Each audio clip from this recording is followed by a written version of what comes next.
സുഹൃത്തുക്കളെ, ദാരിദ്ര്യമെന്നത് ഒരു ശാപമല്ല, മറിച്ച് നമ്മുടെ തെറ്റായ ശീലങ്ങളുടെ ഫലമാണ്. നിങ്ങൾ എപ്പോഴെങ്കിലും ചിന്തിച്ചിട്ടുണ്ടോ, ചിലർ എത്രയധികം അധ്വാനിച്ചിട്ടും അവരുടെ കയ്യിൽ പണം നിലനിൽക്കാത്തത് എന്തുകൊണ്ടാണെന്ന്? നേരെ മറിച്ച് മറ്റു ചിലർക്ക് കുറഞ്ഞ അധ്വാനത്തിൽ തന്നെ വലിയ സമ്പത്തും ഐശ്വര്യവും ലഭിക്കുന്നു. ഇതിനെ ഭാഗ്യമെന്ന് വിളിക്കാനാണ് നമുക്കിഷ്ടം. എന്നാൽ മഹാനായ ആചാര്യ ചാണക്യൻ പറയുന്നത് ഭാഗ്യം എന്നൊന്നില്ല, പകരം നമ്മുടെ ശീലങ്ങളാണ് നമ്മുടെ വിധിയെ നിശ്ചയിക്കുന്നത് എന്നാണ്. ചാണക്യനീതി പ്രകാരം സമ്പത്തിന്റെ ദേവിയായ ലക്ഷ്മി ഒരു വീട്ടിൽ വരണമെങ്കിൽ അവിടെ ചില നിയമങ്ങളുണ്ട്. അതുപോലെ തന്നെ ചില മോശം ശീലങ്ങൾ നിങ്ങളുടെ വീട്ടിലുണ്ടെങ്കിൽ നിങ്ങൾ എത്ര വലിയ കോടീശ്വരനാണെങ്കിലും ദാരിദ്ര്യം നിങ്ങളെ തേടിവരും. ഇന്ന് നമ്മൾ സംസാരിക്കുന്നത് നമ്മുടെ വീട്ടിൽ ദാരിദ്ര്യം വിളിച്ചുവരുത്തുന്ന ചാണക്യൻ താക്കീത് നൽകിയ 5 പ്രധാന ശീലങ്ങളെക്കുറിച്ചാണ്. ഈ വീഡിയോയുടെ അവസാനം ഈ ദോഷങ്ങൾ മാറ്റി ഐശ്വര്യം കൊണ്ടുവരാനുള്ള വഴികളും നമ്മൾ ചർച്ച ചെയ്യുന്നുണ്ട്. അതുകൊണ്ട് ഒന്നുപോലും സ്കിപ്പ് ചെയ്യാതെ കാണുക. ശീലം 1. അച്ചടക്കമില്ലാത്ത പ്രഭാതങ്ങൾ. ചാണക്യൻ പറയുന്നു, സൂര്യോദയത്തിനു ശേഷം ഉറങ്ങുന്നവൻ എത്ര വലിയ പണ്ഡിതനായാലും ദരിദ്രനായിരിക്കും. നമ്മുടെ ദിവസം തുടങ്ങുന്ന രീതിയാണ് നമ്മുടെ ജീവിതത്തിന്റെ ഗതി നിശ്ചയിക്കുന്നത്. സൂര്യോദയത്തിനു മുൻപ് ഉണരുന്നത് വെറുമൊരു ആചാരമല്ല, അതൊരു ഊർജ്ജതന്ത്രമാണ്. പ്രകൃതി ഉണരുന്ന സമയത്ത് ഉറങ്ങിക്കിടക്കുന്നവരിൽ നെഗറ്റീവ് എനർജി നിറയുന്നു. അലസതയാണ് ദാരിദ്ര്യത്തിന്റെ ആദ്യത്തെ സുഹൃത്ത്. നിങ്ങൾ വൈകി എഴുന്നേൽക്കുമ്പോൾ നിങ്ങളുടെ പ്ലാനിങ്ങുകൾ തെറ്റുന്നു, ജോലികൾ വൈകുന്നു, മനസ്സിന് ഒരുതരം തളർച്ച അനുഭവപ്പെടുന്നു. ലക്ഷ്മീദേവി ഐശ്വര്യത്തിന്റെ പ്രതീകമാണ്. വൃത്തിയുള്ള ഉന്മേഷമുള്ള ഇടങ്ങളിലേക്ക് ഐശ്വര്യം കടന്നുവരൂ. അതുകൊണ്ട് നിങ്ങളുടെ വീട്ടിൽ ദാരിദ്ര്യം മാറണമെങ്കിൽ ആദ്യം മാറ്റേണ്ടത് ഈ പ്രഭാതശീലമാണ്. വിജയത്തിലേക്കുള്ള ആദ്യ പടി സൂര്യനേക്കാൾ മുൻപ് ഉണരുക എന്നതാണ്. ശീലം 2. പരുഷമായ സംസാരവും കലഹവും. ചാണക്യനീതിയിലെ വളരെ പ്രധാനപ്പെട്ട ഒരു തത്വമാണിത്. എവിടെയാണോ സമാധാനമില്ലാത്തത് അവിടെ പണം നിലനിൽക്കില്ല. വീട്ടിലെപ്പോഴും വഴക്കിടുന്നവർ, പങ്കാളിയോട് മോശമായി സംസാരിക്കുന്നവർ, മാതാപിതാക്കളെ ബഹുമാനിക്കാത്തവർ, ഇങ്ങനെയുള്ളവരുടെ വീട്ടിൽ നിന്ന് ഐശ്വര്യം പടിയിറങ്ങും. പരുഷമായ വാക്കുകൾ മുള്ളുകൾ പോലെയാണ്. അത് മനസ്സിനെ മുറിപ്പെടുത്തുന്നു. ഒരു വീട്ടിൽ ദമ്പതികൾ തമ്മിലോ കുടുംബാംഗങ്ങൾ തമ്മിലോ എപ്പോഴും കലഹമുണ്ടെങ്കിൽ ആ വീട്ടിലെ അന്തരീക്ഷം വിഷലിപ്തമാകും. അങ്ങനെയുള്ള സ്ഥലത്ത് ജോലിയിൽ ശ്രദ്ധ കേന്ദ്രീകരിക്കാനോ പുതിയ ആശയങ്ങൾ കണ്ടെത്താനോ ആർക്കും സാധിക്കില്ല. സമാധാനമുള്ള മനസ്സുണ്ടെങ്കിൽ മാത്രമേ സമ്പത്തുണ്ടാക്കാനുള്ള ബുദ്ധി തെളിയുകയുള്ളൂ. അതുകൊണ്ട് വാക്കുകളിൽ എപ്പോഴും മിതത്വവും മധുരവും സൂക്ഷിക്കുക. സംസാരം കൊണ്ട് മുറിവേൽപ്പിക്കുന്നവൻ സ്വന്തം നാശമാണ് ക്ഷണിച്ചുവരുത്തുന്നത്. ശീലം 3. അനാവശ്യ ചിലവുകളും ആഡംബരമോഹവും. ചാണക്യൻ ഒരു വലിയ സാമ്പത്തിക ശാസ്ത്രജ്ഞനായിരുന്നു. അദ്ദേഹം പറയുന്നു, സമ്പാദ്യമില്ലാത്തവൻ ആപത്തിൽ ഒറ്റപ്പെടും. ഇന്നത്തെ കാലത്ത് പലരും ദരിദ്രരാകുന്നത് വരുമാനമില്ലാത്തതുകൊണ്ടല്ല, മറിച്ച് അനാവശ്യമായി പണം ചിലവാക്കുന്നതുകൊണ്ടാണ്. മറ്റുള്ളവരെ കാണിക്കാൻ വേണ്ടിയുള്ള ആഡംബരങ്ങൾ, കടം വാങ്ങി വില കൂടിയ സാധനങ്ങൾ വാങ്ങുക, വരുമാനത്തേക്കാൾ കൂടുതൽ ചിലവാക്കുക, ഇതൊക്കെ ദാരിദ്ര്യത്തിലേക്കുള്ള കുറുക്കുവഴികളാണ്. പണം വെള്ളം പോലെയാണ്.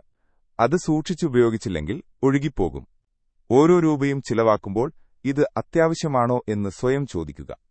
ചാണക്യന്റെ അഭിപ്രായത്തിൽ സമ്പാദ്യമെന്നത് പണം പൂഴ്ത്തിവെക്കലല്ല, മറിച്ച് ബുദ്ധിപരമായ നിക്ഷേപമാണ്. കഷ്ടകാലത്ത് നിങ്ങളെ സഹായിക്കാൻ നിങ്ങളുടെ ബന്ധുക്കളോ സുഹൃത്തുക്കളോ വന്നെന്നു വരില്ല, പക്ഷേ നിങ്ങളുടെ സമ്പാദ്യം നിങ്ങളെ കാക്കും. ശീലം 4. അശുചിത്വവും അലസതയും. വൃത്തിയില്ലാത്ത ശരീരവും വൃത്തിയില്ലാത്ത വീടും ദാരിദ്ര്യത്തിന്റെ ലക്ഷണമാണ്. ചാണക്യൻ തന്റെ ശ്ലോകങ്ങളിൽ ശുചിത്വത്തിനു വലിയ പ്രാധാന്യം നൽകുന്നുണ്ട്. പല്ല് തേക്കാത്തവർ, മുഷിഞ്ഞ വസ്ത്രം ധരിക്കുന്നവർ, വീട് വൃത്തികേടായി ഇടുന്നവർ എന്നിവരെ ലക്ഷ്മി കൈവിടും. ഇതിനൊരു ശാസ്ത്രീയ വശമുണ്ട്. അശുചിത്വമുള്ള ഇടങ്ങളിൽ രോഗങ്ങൾ വരാൻ സാധ്യതയുണ്ട്. രോഗം വന്നാൽ പണം ചിലവാകും, ഒപ്പം അധ്വാനിക്കാനുള്ള ശേഷിയും കുറയും. കൂടാതെ വൃത്തിഹീനമായ അന്തരീക്ഷം മനസ്സിനെ മടുപ്പിക്കും. നിങ്ങളുടെ വീടിന്റെ ഉമ്മറവും അടുക്കളയും എപ്പോഴും വൃത്തിയായി സൂക്ഷിക്കുക. അനാവശ്യമായ പഴയ സാധനങ്ങൾ വീട്ടിൽ കൂട്ടിയിടരുത്. ഒഴുക്കുള്ള വെള്ളം പോലെ നിങ്ങളുടെ വീടും എപ്പോഴും ഫ്രഷ് ആയിരിക്കണം. ഈ ശുചിത്വമാണ് പോസിറ്റീവ് എനർജിയെ ആകർഷിക്കുന്നത്. 5. അധർമ്മത്തിലൂടെയുള്ള സമ്പാദ്യം. ചാണക്യൻ നൽകുന്ന ഏറ്റവും കടുത്ത മുന്നറിയിപ്പ് ഇതാണ്. മറ്റൊരാളെ ചതിച്ചോ വേദനിപ്പിച്ചോ ഉണ്ടാക്കുന്ന പണം നിങ്ങളുടെ കയ്യിൽ 10 വർഷത്തിൽ കൂടുതൽ നിൽക്കില്ല. 11ാം വർഷം ആ പണം അതിന്റെ പലിശ സഹിതം നശിച്ചുപോകും. അധർമ്മത്തിലൂടെ നേടുന്ന സമ്പത്ത് കുടുംബത്തിൽ രോഗങ്ങളും കലഹങ്ങളും ദുരിതങ്ങളും കൊണ്ടുവരും. കഷ്ടപ്പെട്ട് അധ്വാനിച്ചുണ്ടാക്കുന്ന പണത്തിന് ഒരു പ്രത്യേക ശക്തിയുണ്ട്. അത് കുറവാണെങ്കിൽ പോലും മനസ്സിന് സമാധാനം നൽകും. എന്നാൽ ചതിയിലൂടെ നേടുന്ന പണം ഭയവും ഉത്കണ്ഠയുമാണ് നൽകുന്നത്. പണത്തേക്കാൾ വലുതാണ് നിങ്ങളുടെ സ്വഭാവമെന്ന് ചാണക്യൻ പഠിപ്പിക്കുന്നു.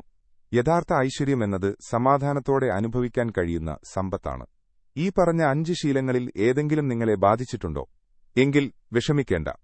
അത് തിരുത്താൻ ഇനിയും സമയമുണ്ട്. അതിനായി ഈ പുതിയ ശീലങ്ങൾ ചെയ്തു തുടങ്ങുക. 1. അച്ചടക്കം ശീലിക്കുക. നാളെ മുതൽ സൂര്യോദയത്തിനു മുൻപ് എഴുന്നേൽക്കാൻ ശ്രമിക്കുക. 2. മൗനവും മധുരവും. വീട്ടിൽ തർക്കങ്ങൾ ഒഴിവാക്കുക. സംസാരിക്കുന്നതിനു മുൻപ് ഒരു നിമിഷം ചിന്തിക്കുക. 3. ബജറ്റ് തയ്യാറാക്കുക. നിങ്ങളുടെ ചിലവുകൾ കൃത്യമായി രേഖപ്പെടുത്തുക. വരുമാനത്തിന്റെ ഒരു ഭാഗം നിർബന്ധമായും മാറ്റിവെക്കുക. 4. വീട് സ്വർഗമാക്കുക. ദിവസവും വീട് വൃത്തിയാക്കുക. വിളക്ക് കൊളുത്തുക. നല്ല ഗന്ധവും വെളിച്ചവും വീട്ടിലുണ്ടാകട്ടെ. 5. സത്യസന്ധത. നിങ്ങളുടെ ജോലിയിൽ 100% സത്യസന്ധത പുലർത്തുക. ആരെയും വഞ്ചിക്കാതെ നേടുന്ന 1 രൂപ 10 രൂപയ്ക്ക് തുല്യമാണ്. ഇതൊന്നും ഒരു ദിവസം കൊണ്ട് മാറില്ല. പക്ഷേ ഓരോ ദിവസവും ചെറിയ മാറ്റങ്ങൾ വരുത്തിയാൽ മാസങ്ങൾക്കുള്ളിൽ നിങ്ങളുടെ സാമ്പത്തിക സ്ഥിതിയും കുടുംബ അന്തരീക്ഷവും മാറുന്നത് നിങ്ങൾക്ക് കാണാൻ സാധിക്കും. ചാണക്യൻ പറഞ്ഞ ഈ കാര്യങ്ങൾ വെറും വാക്കുകളല്ല, ജീവിതത്തിൽ പരീക്ഷിച്ച് വിജയിച്ച തത്വങ്ങളാണ്. നിങ്ങൾ നിങ്ങളെ തന്നെ മാറ്റാൻ തയ്യാറാണെങ്കിൽ ലോകത്തിന് നിങ്ങളെ തോൽപ്പിക്കാൻ കഴിയില്ല. ഈ 5 ശീലങ്ങളിൽ നിങ്ങൾക്ക് ഏറ്റവും പ്രസക്തമെന്ന് തോന്നിയതേതാണ്? അല്ലെങ്കിൽ ഏത് ശീലമാണ് നിങ്ങൾ ആദ്യം മാറ്റാൻ പോകുന്നത്? താഴെ കമന്റ് ചെയ്യുക. ഈ വീഡിയോ മറ്റൊരാൾക്ക് ഉപകാരപ്പെടുമെന്ന് തോന്നുന്നുണ്ടെങ്കിൽ അവർക്ക് ഷെയർ ചെയ്യുക. ചാണക്യന്റെ കൂടുതൽ അറിവുകൾക്കായി ഈ ചാനൽ സബ്സ്ക്രൈബ് ചെയ്യാൻ മറക്കരുത്. നല്ലൊരു നാളെയും സമ്പന്നമായ ജീവിതവും എല്ലാവർക്കും ആശംസിക്കുന്നു.